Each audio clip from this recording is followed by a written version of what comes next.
straight day. But again, now that we're down just about 156 points on the Dow, you can see that the markets are absorbing what Jay Powell said as an indication that he may begin to reflate the balance sheet, which is something that they did during the financial crisis to stabilize and stimulate the economy.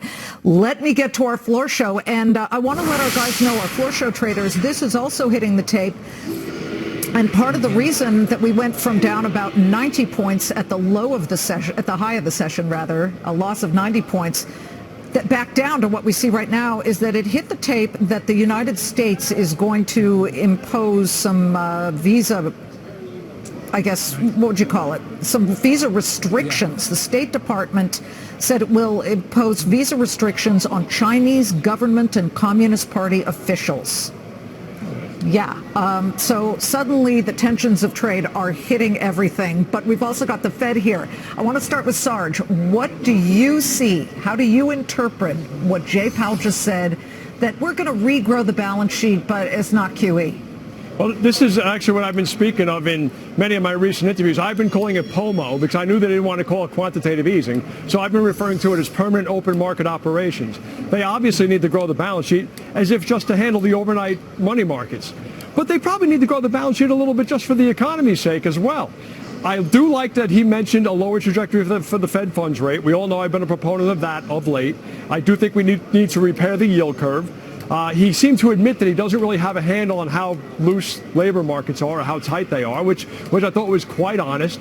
We know that productivity has slowed. We know the ISM, the employment part of both ISM reports was kind of weak. We saw the small business report this morning, which was weak, especially for future employment. So there are questions there.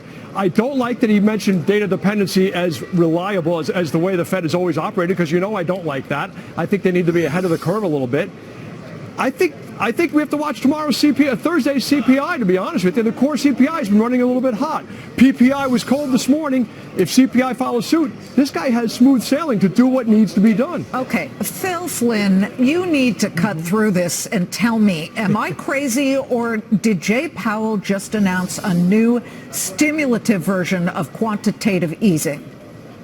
I don't think he did, to be honest with you. I think it's a little hyperbole, even though the markets initially took it as that. Mm-hmm. I mean, we saw the gold rally, which, of course, would be in QE. But interestingly enough, normally when you get a shot of stimulus from the Federal Reserve, you would expect the stock market to go up, not down, right? So if you're going to get more stimulus, that should be good for the stock market. It went the other way. Well, now, maybe it could that, be, again, of course, it's Chinese news, right? The cross currents there with the China news. And let me restate it. The U.S. State Department says visa restrictions will now be slapped on Chinese government and Communist Party officials, quote, believed responsible for detention and abuse of the Muslim minorities in that country. Right. Which is a gutsy news move by the Trump administration. There's been a lot of outrage about the way the Chinese have treated these people. They put them in labor camps. And a lot of these companies that they were going after have actually used surveillance against these communities, to put them in jail and in these camps. So I think it's a gutsy play ahead of the trade talks.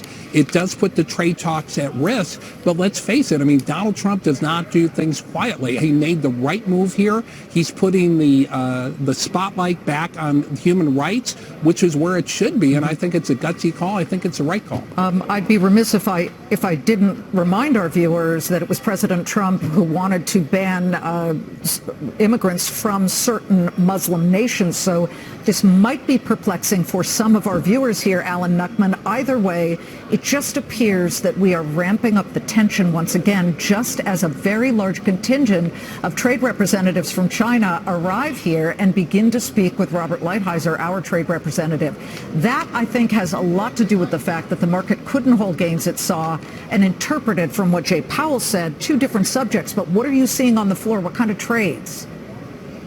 Well, we saw the market open lower, and it's been hanging around these low levels essentially all day. But, I think we want to put in perspective, we're still coming into today only 3% from the all-time highs in our major markets. Now, there are a lot of crosswinds, like you had said, a lot of things to pay attention to. But first off, let's remember the Fed has a lot of tools to stimulate, and they're going to do what they need to do to get the results they want. They've done very well over the last decade, and I look for that to continue. Now, let's talk about what's out there. We've got earnings season starting. Then we've got Brexit here at the end of the month. We also have the possibility that the tariffs could ramp up here at the end of the month. So there are a lot of factors to flow through right now, but I still like the way that the market reacted last week, where it tested some 30-day lows and then bounced back. So let's see if it can continue. Like I said, I'm still optimistic, and yes, we're fighting through some of these battles, but I do love the resiliency of the overall market. Indeed. Let's not overstate these losses today. It's a small fraction, under 1% at the moment. But Sarge,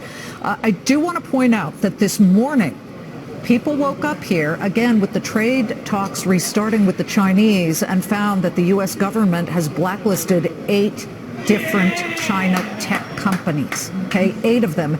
That got the markets down about 300 points for the Dow Jones Industrials, and a lot of worry. In fact, I believe the semiconductors were terrible performers.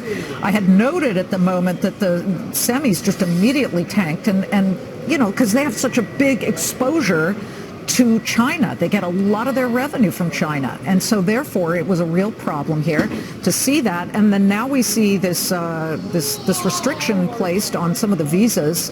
And let's remember too, because the news flow is so quick, folks, that China, in response to the U.S. blacklisting 8 Chinese tech companies, had come out just a few hours later, again all of this today, saying, quote, "Stay tuned for retaliation." So, Sarge, it's like a tennis match, only the ball's on fire. All right. This is what you do, folks. This is what I do, okay? I don't care if you copy me or not, but I'll tell you what I do. You decide if you want to copy me. Okay. All right? My bond allocation is twice as high as it has ever been in my life.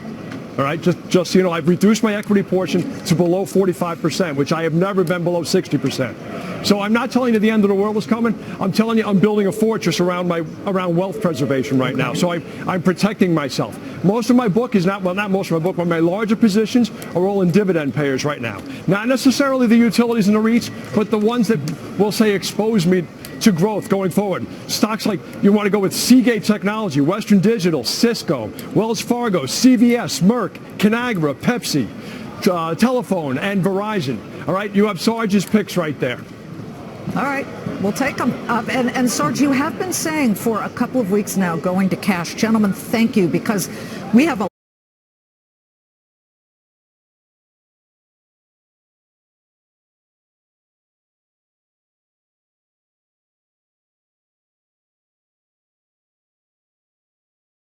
minutes. We're sweating it out here, but we're right there with you.